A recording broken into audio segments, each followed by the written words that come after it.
Hey, it's Michael Saul, also known as Tiny, with the market video for the week of October 7th, 2013.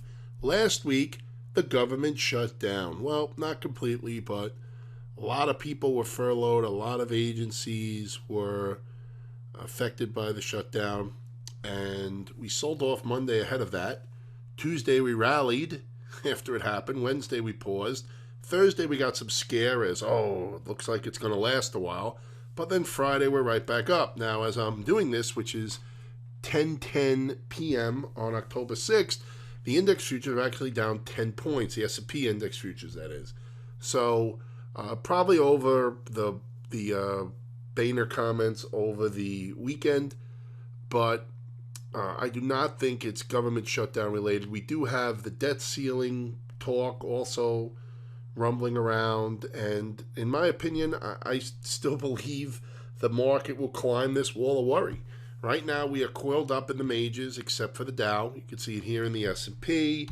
You can see it here in the mid caps, small caps, NASDAQ, and the Dow. It's not, but I really don't care because the Dow isn't a leading index. So the S&P is in the worst position out of the other four, and it's still okay. It's still above the 50-day, still right at the 20 and the 10-day moving average. So I'm looking for the Russell, the mid caps, the Nasdaq to hit new highs, and I think the SPY, the S&P 500, the SPY does get a retest up. Now I don't know if it's going to make it all the way to these highs. It may just do a lower high test, but nothing's really telling me right now that this isn't just another pullback from highs.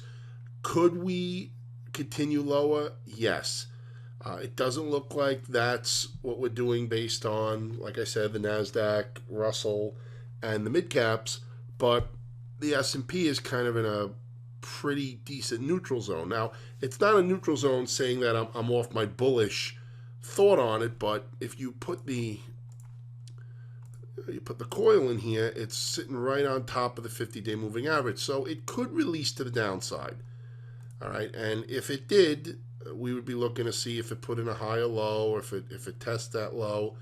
But like I said, right now I am leaning to the long side.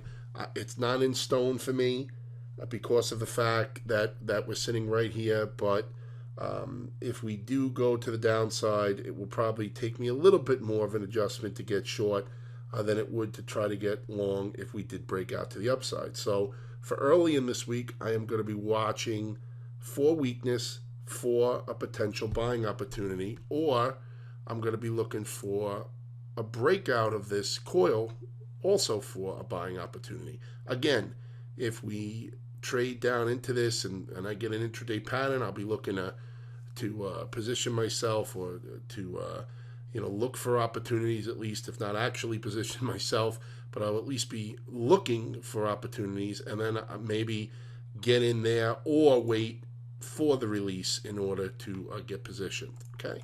So that's what I'm looking at for this week. We're in a coil. We could release either way, but I have a good opinion that we're going to go to the upside here and get a test of this high that may get there, may fall short, or may even exceed it.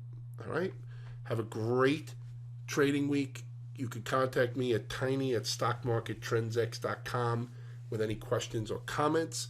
Feel free to sign up for our daily newsletter, and you can, actually our daily email, and you can also get the daily newsletter. The information is in the daily email as well. Have a great trading week. Talk to you again soon.